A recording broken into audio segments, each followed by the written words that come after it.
Well, my name is Christine Anderson. I'm an elected representative for the German people in the EU Parliament, and I try to serve their best interest.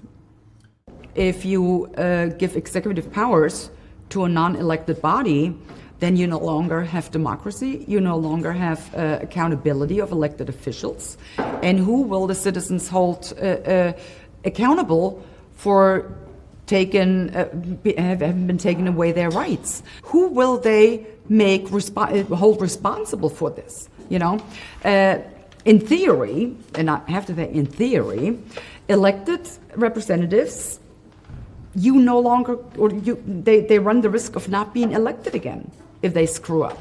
But a non-elected body, the citizens have no recourse anymore whatsoever. And this is not how democracy is supposed to work, because you are taking away the rule by the people for the people.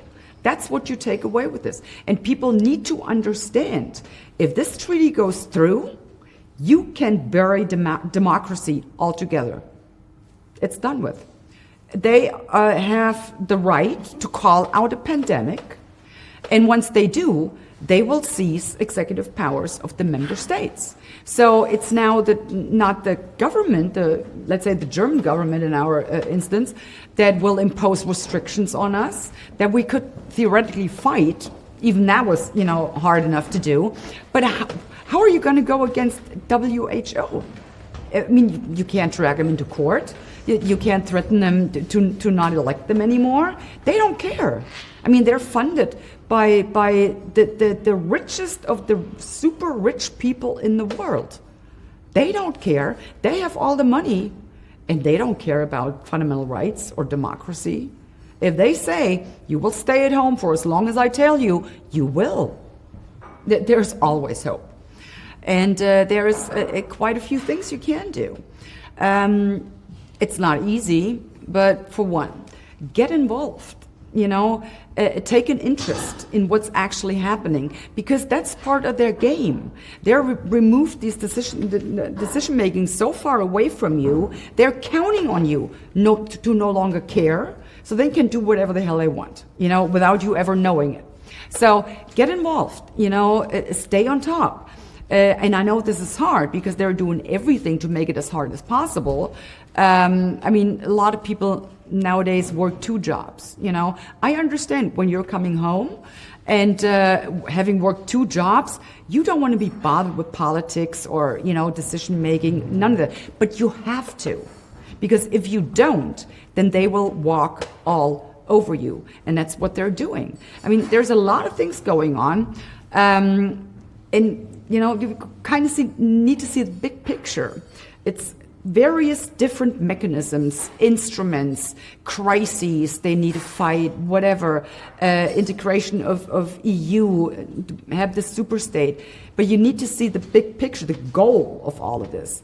It's abolition of democracy, taking away your freedom, and it's no longer to having abide by the rule of law. That's what they're trying to do. So get involved. Now, luckily, MEPs are elected. So write to your MEPs and let them know what you do not want. And if they vote for this, that, or the other, then tell them, I will not vote for you anymore. That gets them scared, So there's, every once in a while, there's like a campaign, but it's usually run by the left side, So we get like thousands of emails, it's basically pretty much the same thing. Urging us to vote for this or not vote for this or whatever. But that's what people need to do. Let your MEPs know what you will tolerate and what you will not tolerate. And let them know in no uncertain terms that you will not stand for anyone taking any rights away from you. Another thing you could do, if you don't want to write emails, it might actually be better to write letters to their offices. Pointing out an issue that you do not agree on. Organize, talk to people. If there is, other citizens around you organizing protests, join them. Voice your opinion. Be there. Be in our faces. Because that's what we need in order to represent your interests. So, like I said, get involved and, for God's sake, turn off your TV. Seriously, I turned off my TV a long time ago, and I will have to say it was very beneficial to my mental health.